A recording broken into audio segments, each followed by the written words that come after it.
Eya na eye mede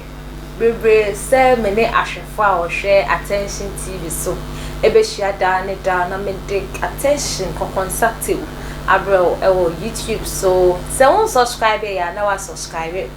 on like ya na wa like it se won share so a na wa share se na dan da me kano no e ma won ko a enye pesimu kumenya e ma won ko a ente kokonsa me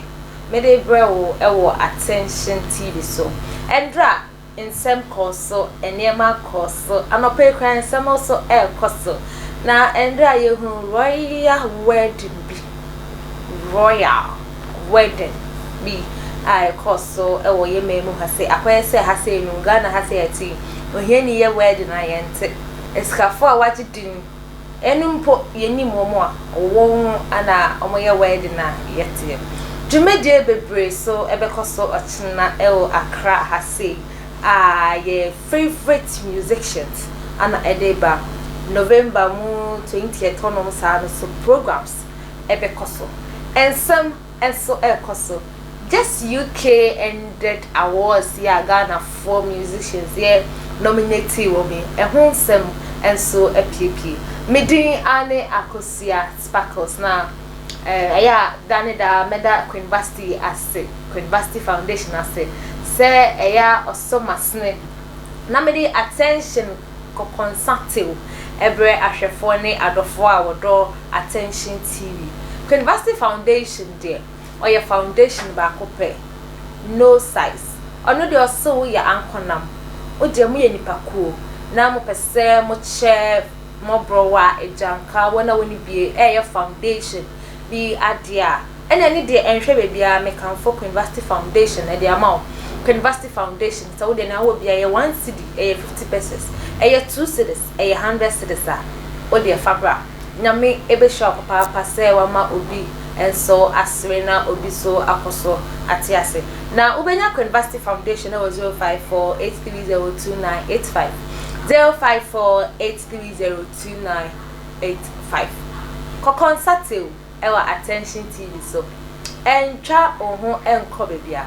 me twa me ho kitwe bia ba me basisia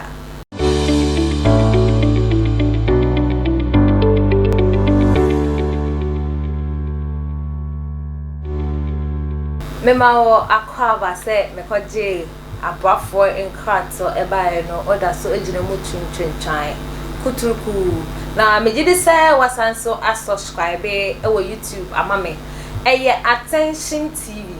wo de subscribe ne like enye pesem nkumenya na sanson share na obi so ente attention ko consultative ewo attention TV so medi abiem ene akosia sparkles na nese na meka ye no ensem bi ekoso ewo ye mamu hase ya wonye obi ama ne fambro ena ande se me akosia sparkles me befa attention so ena ede abro na wedding because so endra I quite say Ghana mu hase ni se kase sika pa na ndie eye asantefo ni na wotika ya na mekwamete na ho amendwen wona ye na ye free other regions no so mu bu ye sen endra wedding ye course kwentente ye ndie chinchin na mendie ye hu kra ase nkofo post video no omo post ya na akoye se wedding no mu ko wedding mi gidi say ye the strictness eto wa ye se COVID-19 na che wo no Utina came na woni nose mask aye be yiwasi from one wa she nose mask nkwa net na came na ndra wedding ye course we dey eye green kente no eye green bibia eye green obia oba bi she green na e course e wo Ashanti region sana me kan ye no kuma sefo no na wedding no na enye wedding ketwa na eye Berimah Osei Mensah our owner of din crappai hot din crap unano ha ono anene Anita Sefa boache ono so omoye Anita Hotel wa jidin eno ka ebeka say 5-star hotel jidin ewo Kumasi endra ana wo mienu omo mpona twe omo twen ye minima he omo twen ye say ye 2 years say ye 1 month mpona twe omo twen na endra ana omo de ba wie ye omo say we dey atwe mpona che ma ye fa nkonyam ye nim and endie Endra Anita ene yenua Berimah ede omaware no ebetwe wiase nyina eka se yem pina twe yi de atwe ache megidi sanko obi aso be ne fefefe sana ya bibi akosisi ye na metwa so a enche bia na UK awards bi ba so ye hu se yes sister ye mamme ye dofo owini BGM and Dina Hamilton esan so eko wini ewo ho ema ye brother medical and then a wife and also fela makafui omukoji omudomuji omudin ema omuji omudin omu perform ma ne ye fema obia rate am as best celebrity couples ewo Ghana ha say no na Miss G ka se ono Miss G oni ye name say Miss G a TV personality radio personality na wasambie YouTube asi ote say nyinya afo yi enya nominate ono say no oma nominate omu no keke no na end oko yes citation say for you to even get a nominee and I bet nominee for UK award. It's more Ghana that Ghana they say there, meaning that ya hwe nya wo ye ana omehu nya wo ye omehu say oh nya we ye ye eboa nipa ekọ anim oguso ede ye ana ono eboka enye se osi ono wanfa bo oboka ekọ ye citations Miss Vio eboka ko ye citations say oh miniama mo dia nominate mo dia citations no mo beje mame o ankasa mo first kakra mbra o ana wa ankasa mo be yese yo o se mo dia mo beje citation ni keke na enye fe so we hu na akoye say in a way that she can also support na or sending messages emma obi bia enye obi an kind messages no ya da se so man kan now so citation as they say na kwese citation na kan ka buti ya de ya den e say Miss G citation okoye ye me dia mi hu bi na me pese me bodi abe wan yo unna mu de oho aha munna mu de oho akaka buti say otukwa na opeso osesa ne bags ne duane ne cylinder na ne bibi she buti be fa no di begu citations wa jibutu ama na ye ma Ghana foi say no akoye se Miss G wo hoye minim ebi opre na akoye citations no ebi so na ha onze aprega foi de nyen kan na ye eno ntino Miss G o ma beje wate eni o me be kasa but osanka bibi say akoye se the support is not there obi ebe pushiwa ba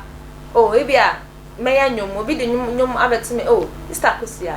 pese me yenum onma kase ene obetimi aye yenye ni se okodru top one na ye be friend artista na akoye se oyi nipa na mana sade ne de enye no de o se de no kwan ne say you scratch my back I scratch your back ene de fama me na me so me fa mbom on peso obedi obi aka o scratch ne back ono so obe scratch wo back na in sembiso kokoso e wo Ghana ha say ya yan Asin Central member of parliament Kennedy Japan yes it so ya we yete ye no ye hu say if ya shashnega ebeka say o de obompai say obenya ne hom ebeto no entem na enche bia se na ye papa the whole Ghana ye akrobet fi o not brofo ono call brofo hu school wakoji PhD wabomu degree ono nso se obompa ye se ye papa Kennedy Japan ne ho ebeto no fefe ene na Sophia oka sa asemi eye prophet okum chacha is a miracle and di ya ne prophet Nicholas Osei say ono so ode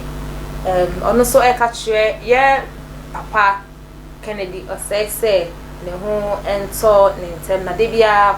obom paye emma na omu nkofo a omu sire ye papa Kennedy no munjai na akwaya sana ya say ye hypocrite nti ono de obom paye say ye papa Kennedy ne ho ebeto no na same be say anoka say as for me I am praying for him I pray God heals him. We don't mock people with sickness. Anyone who mocks people because of sickness is a hypocrite. Think of tomorrow while you are at it. You will never know what the future holds for you. When I made this tree, I know one kind of bro for some of me can't change much. Yeah, papa, or you come chacha, PhD in English on one or watch it. And some way so, and I may see now, me day attention ko constate ABC. Me di ane akosia sparkles. Aseda kese enkoma University Foundation. University Foundation. Na me ensure papa say de bia also masene na me dey attention ko contact ebre yadofo eni ahwefo. Twen se un subscribe ya no subscribe, se un like ya no like. Se un share yeso a na wa share. Aseda kese bi me enkoma me cameraman bigi the whole day. Asida enkoma. Me da asese se wonya abre enya otwe honhom ehwe me. Yesan ebe hia bi.